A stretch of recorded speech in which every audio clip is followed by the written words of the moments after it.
Hey folks, welcome back to Dig Drive DIY. Well, I had a delivery a couple weeks ago. It's been sitting in the box and it's been really difficult to hold myself back from wanting to open it. But the day has arrived. We've got another shovel for the shed, so to speak. So I got my dad and my father-in-law Rick here. We're gonna see if we can get this thing out of the box and take a good close look at it. So we're all kind of excited. It's like Christmas. Dig Drive DIY. So these guys have been chomping at the bit. I have too. For 2 weeks, this thing has sat in my shop and I've been looking at it. Everybody wondering, why haven't you taken it out of the box? Well, I wanted to have the time to be able to do it and wanted some help. But I don't know what we're dealing with. I don't know if it doesn't have fuel in it. I don't know if it's got oil in it, and I don't know how well it's boxed up, but we're gonna find out. I think it'll be very handy to have around here. But enough talking, let's get some crowbars and hammers going.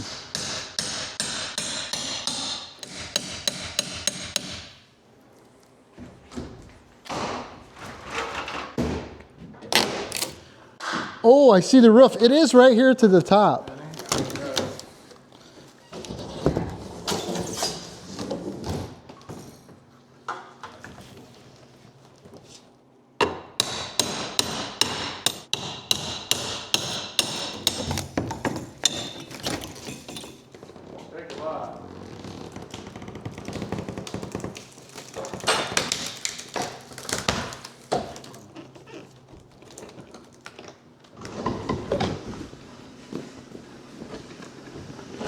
All right, well, the folks at MechMaxx reached out to me and offered up this mini excavator. They wanted to know if I would want to open it up, review it, try it out, see how it works, and make a couple videos. It's the biggest one they have, the 17 Pro. It's got a Kubota diesel engine and a hydraulic thumb.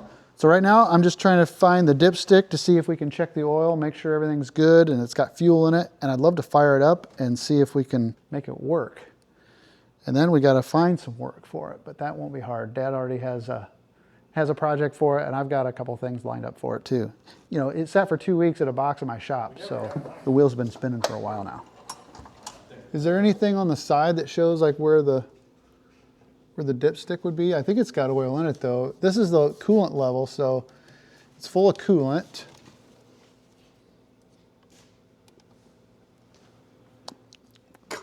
Tastes like soy sauce. This is like Christmas, man.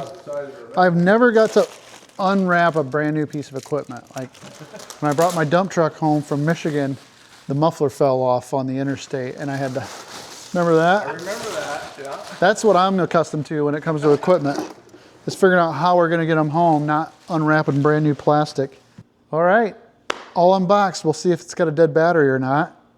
Fires up, we'll do its first job and get that thing out of the way. And Very much in there, but there's pretty low. It's real low. Yeah, it is. All right, I'll go get some. Okay, she is full, clear to the top. I didn't put 5 gallon in it, so it's either a really small tank or it had some in it. All right, by looking at this sticker right here, it says it's an ISO model. That means the controls are going to be wrong for what I'm used to with the backhoe and normal John Deere backhoe pattern. That might be a problem. Hopefully there's some instructions on how to switch it. Okay, I think the battery's on. Got contact. Oh, it's got a little screen over here. Fuel level's full. It's a nice little screen. Need to clean her up. Oh, it's a touch screen. Really? Yeah. Wow, that's pretty fancy.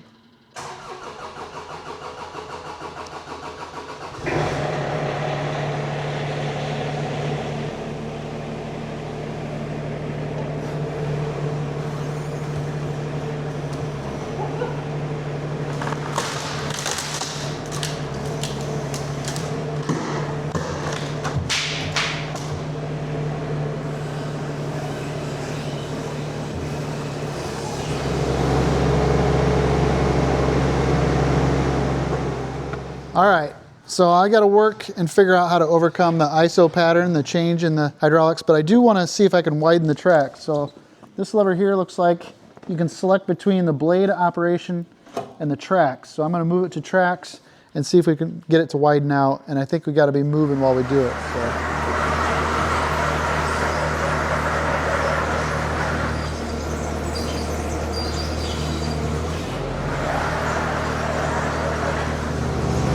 It's actually really good. Like this, the controls are smooth, they're just backwards for me.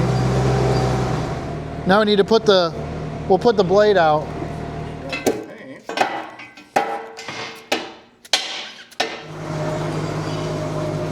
Pretty slick little unit. I like it. It's gonna be great when I get the controls right to where I can operate it. But right now it's pretty frustrating because I can't do what I wanna do, but we're gonna get things cleaned up and put away, and then I'll revisit this when I know a little bit more about changing the pattern, and then we can take it to its first job site. So far I'm impressed. We've got to grease, we've got to get a closer look. We'll do a lot more yet. All right, well that was a ton of fun getting to unbox that with my dad and Rick being here. And I was really impressed with how smooth that thing was, even though the controls aren't right. So in order to address that, I put in an email to the folks at MechMaxx. I expect them to get back with me and let me know how or if there's a way to change it over. I'm suspicious of something on the machine that I found already, and I think that'll be it, but we'll let them reply back, tell me for sure if I can switch the controls over to what I'm accustomed to. But in the meantime, if I want to be able to use this mini excavator anywhere other than here, I need a convenient way to move it around. I think my little tilt top trailer will be perfect for that. But the problem with my tilt trailer is the wood deck is completely shot, and I just haven't found the time to get it done. So today I'm gonna do that. While I'm waiting on that email, I'm gonna strip the old deck off the trailer. I'm probably gonna fight some broken bolts, and we'll just have to get into it as we discover the problems, but I'm gonna strip off this pine deck and get the new one reinstalled. These are Torx T27, and hopefully they come out without breaking. And I broke the bit first try. That was cool. All right, well, let's try another bit. That one worked. Wonder how many of them are gonna come out.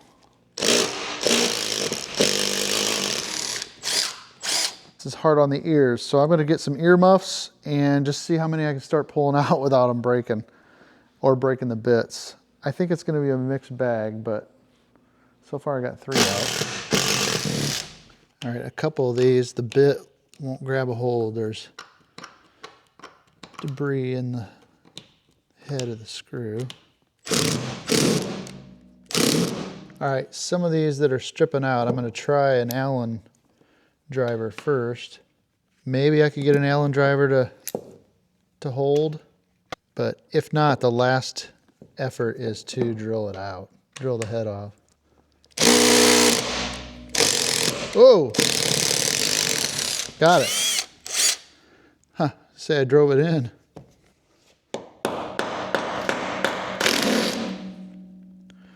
No. So this is what I'm gonna have to drill. Ah.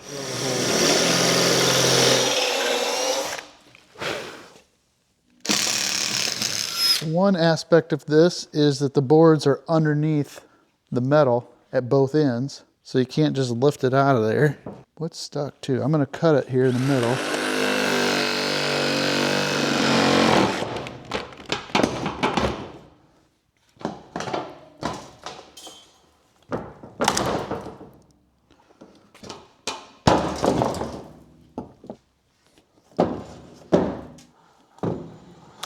Okay, here's the only one that I couldn't get out of those 3 boards. And I know I could just grind it off and cut it, but then the stud would still be in the hole. There's a chance of hitting it when I try to drill for the new holes, for the new bolts, so I'm wondering if it'll just come out of there.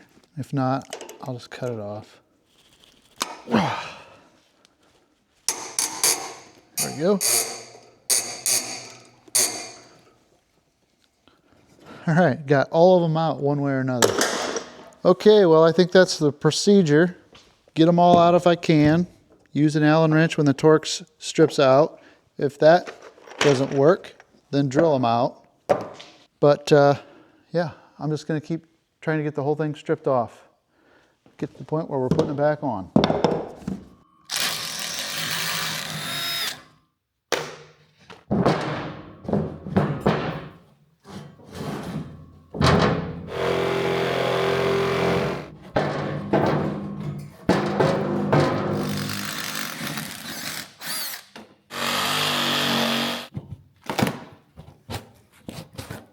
All right, so I have gotten all the screws removed. There was 98 screws total holding the boards on, and I was able to get all of them out except for 17, which broke off either as I tried to extract them or as I pried the boards off of them.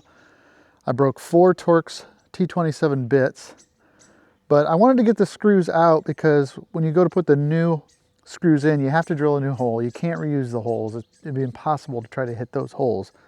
So I'll drill new holes. I didn't want to hit the old screws that were broken off, so that's why I went to the trouble to try to get them all out. It's just a better deal. But anyway, got those all out. I got the old boards hauled across the load with the mini skid, and now I've hooked the trailer up and got it outside here, and I'm going to go ahead and just go get materials with the trailer. It'll save me loading and unloading. I had some white pine boards that I thought I was going to use. The guys at the lumber yard told me that yellow pine would hold up better than even treated lumber on this deck. So that's what I'm going to do. I'm going to get some 16-foot 2x6s, and I need the new screws that we're going to use, and we'll be ready to try to put this back together. Hopefully it won't take too long. I got to drill every hole for every screw though. All right, well, I am here at Farm Building Supply. This is an Amish lumber yard. So this trailer of mine is a 2016 PJ trailer. It's got a 7,000 pound axle, so it's got a payload of about 5,000 pounds. Should be just right for hauling that mini excavator around, but I'm not super impressed with how long the boards lasted. They only lasted 10 years, and I think they were treated on there as they were. The problem with this trailer is that it sits out on the north side of my barn and never gets any sunshine, so it gets wet and then doesn't really dry out. It just lays wet. So I'm hoping that changes in the future as far as how it's stored. And I actually don't intend to keep this trailer much longer. I want to invest in a bigger trailer, longer trailer that I can get at least 2 pieces of equipment on. And I always need a low profile trailer to pull behind the pickup, but I'm going to do a dual axle so that ideally I could haul the mini excavator and the mini skid steer together. That would be cool behind a pickup or the F750. So that's my goal for now, but gonna get back, get these cut and put on there because I have a use for this in like several hours. I need to use this trailer. So I want to get it done, get it on the road, try it out, and get it sold. So if you're interested, let me know. Made it back home. All right, I'm gonna get out the saw, tape measure, square. I'm just gonna do it outside because it's nice now. That way I can keep all the sawdust out here and see if we can get this banged out quick.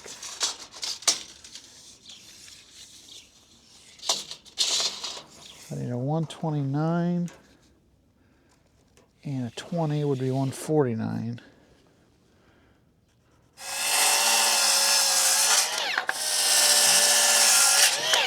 Two. These should be the right length.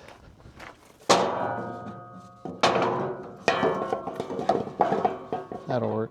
So you can actually, you can cut them. They've got so much room to overlap. You can cut them like that. It's got an underlap there, and yeah, that'll work just fine. I'm gonna mark with tape where each one of these cross members are that I'm gonna screw to, and that way I can string line across them when I get all the boards on. All right, well, I did the best I could with putting those boards on. Most of them were pretty good, but there were a few that if I had hand-picked them myself, I wouldn't have included them in the lot. But like I said, this is, I'm not planning to keep this trailer. I'm not saying I'm not looking out for the guy that's buying it, but for me, I'm investing the least amount of time as possible in this thing because I know I'm gonna get a different one and I just wanna make this one work for the time being. But I got all the boards on there. There was one that had a pretty good hummocks in it, but I was able to use it towards the center. I used the best boards right where the tire tracks would be for a car. Used the best, heaviest boards there. And then the rest of them laid in pretty nice. It was easy to, you know, cut them to the right length so they'd go in at the end and then you'd slide them forward and here they are. They're all done. So that took about 1 hour exactly. Now I've got set up for the screws I got to put in. I'll show you. So I'm gonna have to pre-drill every hole first. So I got a drill bit. I got some new Torx T27 drivers because I broke all of my ones that I had. These are the screws. They're Torx and they're kind of self-tappers. And then I'm gonna dip each one in a little bit of motor oil. I'll drill the holes with the drill and drive them in with the impacts. So let's give this a whirl. All right, these screws are 29 cents each. And I bought a new drill bit. I just had to guess because I didn't have a set of calipers, but you want the drill bit to be the size of the minor diameter of the threads. You really don't want this to have to cut more than it has to. So I'm Just gonna drill my hole through the, you gotta drill through the metal underneath. Dip the screw.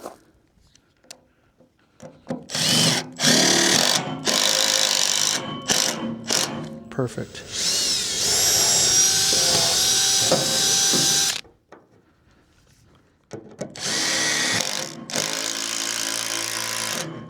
All right, trailer is done. It turned out pretty good.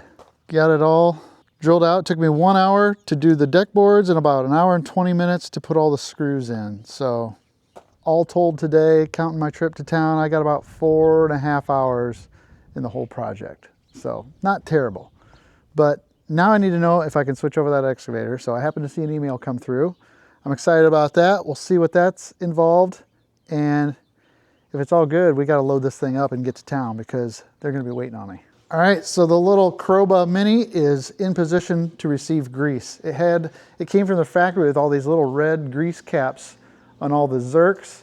And those are a nice idea, you know, for keeping the grease zerks clean, but practically speaking, it's not going to fly. So we've been taking them all off. We got them all off of there. So I need to grease it, but I read the email too, and it said just to turn this valve right here. Here's the operator station. So on this side of the machine, there's a little valve right there. It takes a 22 millimeter. So we'll take a 22 millimeter socket and turn that. Let's see if that changed our operating configuration. I haven't figured out the key. It's like delayed or something.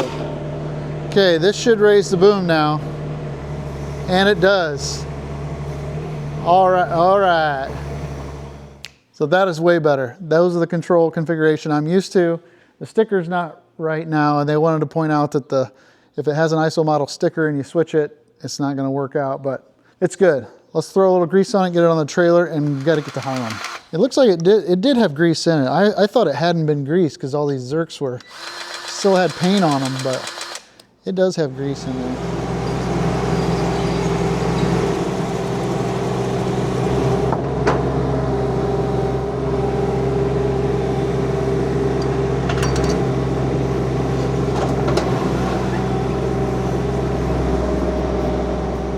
All right, I think it's gonna be real questionable. I don't know if it's gonna be big enough to do it, but we'll give it a try. Okay, so I got a call about this firewood last week. It's in a cemetery. They had the tree cut down. Want to know if anyone wanted the wood. I'm always up for wood, especially when it's been sliced up into firewood rounds. So it's already cut up, but there's some big chunks at the base. So the big chunks, I might have to slice them up in order to get them loaded in the truck. I'm worried that it's going to be a maximum of what this little Mini can do to get it loaded into the truck, but we'll just see. The logs are positioned in the ditch along the road, so it would have been tough to take the skid loader and the grapple, even though that would have been the perfect tool. It would have been difficult to load, so I'm just experimenting because I really want to try out this Mini, see how it does, and if it doesn't work, it's close enough to home, I'll come back and I'll come up with plan B. So we'll try this and see how it goes.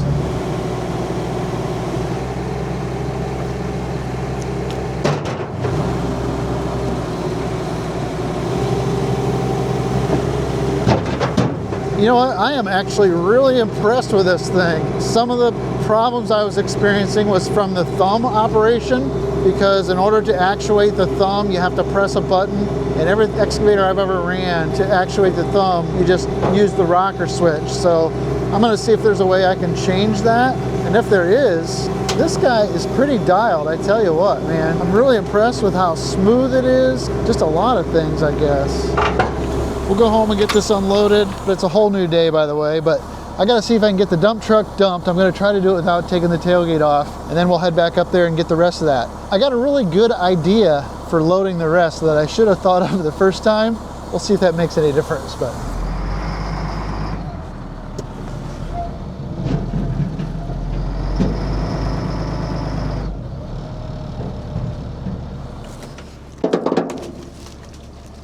All right, so we've got a definite problem. We got wood jammed up in the truck. That's exactly what I didn't want to happen. Should have taken the time to take the tailgate off, and now I'm gonna have more time invested than I would have if I had just taken the tailgate off first. So 1 step forward, 2 steps back.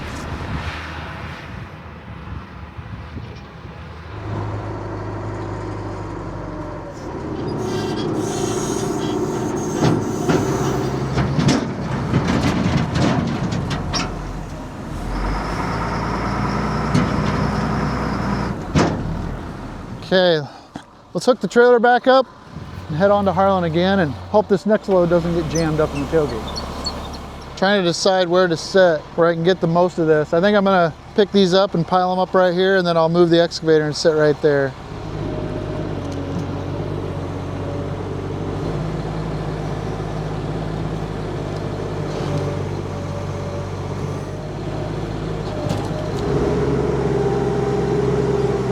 So there's a reason that I don't bolt these sideboards in.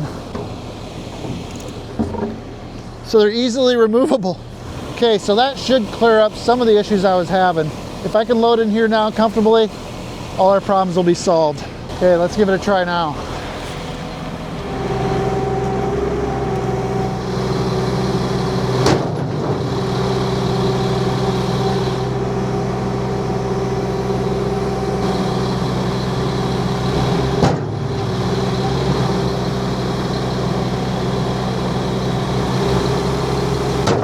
We got plenty of room for this load. Isn't it so much better with the sideboard out? I mean, that would have solved all the problems I was having yesterday of like just barely not being able to reach. So if you can load into a F650, 750 size dump truck, you'd have no trouble loading into a pickup or a 1-ton dump. So I'm impressed so far. I don't know. I'm surprised at how much it can lift. Okay, let's get the rest of it in the truck. So I get a lot of calls from a lot of different folks telling me that they have firewood, and if I want it, I can just come get it. Sometimes it's enormous logs that I know I have to pick up with my skid loader and grapple. Sometimes it's something I can just pick up by hand and throw in the back of the pickup. And other times it's situations like this where the skid loader isn't a good fit because number one, the ground is wet. Number two, I've got really tight quarters working between the road and these poles. And number three, I don't have a spot to load the truck with the skid loader. For example, right here, the truck's right along the edge of the road, and this situation was just perfect for this mini excavator. The challenge being, was I gonna be able to reach high enough to get it in the truck? We discovered the first day when I left the sideboard in, wasn't a good fit. But day two here now, I'm feeling much more comfortable, and I'm still working within the limitations of this machine. I know that if I pick up these large chunks at full arm's reach, I'm at risk of tipping over. And we've seen that a couple times. But if you're mindful and careful how you do it, it's amazing what even the smallest machines are capable of. I'm ready to pick up the last piece right now, and I'm gonna walk you through what my mind goes through as I'm loading it. So first of all, I'm picking up this piece, and if I would pick it up far away from the machine, I know that the machine is getting tippy. I'm right at the edge. So I'm drawing the piece into me first. My first order of business is always to draw the boom all the way up. So I want to get that as far up as it goes because I know I'm going to be at the full extent of my reach. I rotate to where the weight is over the blade, and I'm doing most of my loading right over the top of the blade. Then I'm going to extend the stick. Oh, by the way, I have my thumb all the way inward. So the thumb is inbound as much as it can go. So here my thumb, that's all the way in. That's going to maximize my amount of reach. Going down, I'm driving the thumb, meaning I'm using the thumb to decide where I want to be, putting the thumb where I want it, curling the bucket around to match, pinch my load, and then I'm going to pick it up first with the boom right here, and then start to extend the stick, kind of rotate. Once that stick's high enough, I want to get it over the truck so that if I did have a tipping situation, at least I would fall into the truck and not tip over. And then I'm going to release the thumb once it's inside there. And then I got to get the thumb up out of there. Get my thumb back in position, my stick up, rotate around. That's it. We got them all.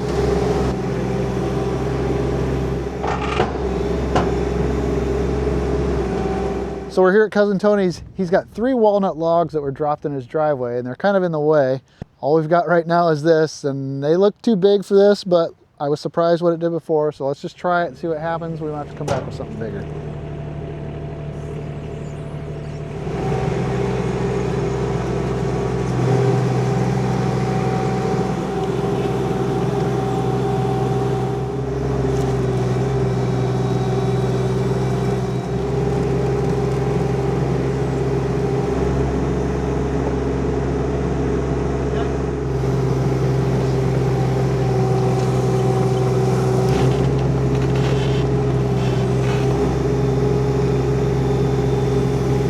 like a pocket on a shirt. This thing is handy.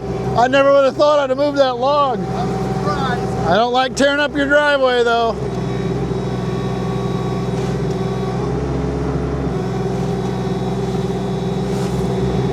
I got my seatbelt on.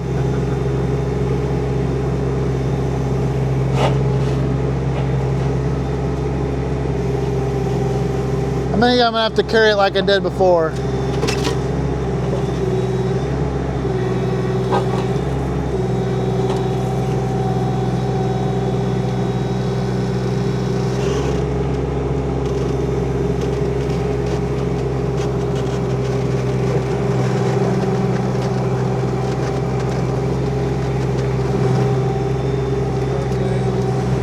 We're gonna find all kinds of uses for this thing, I think.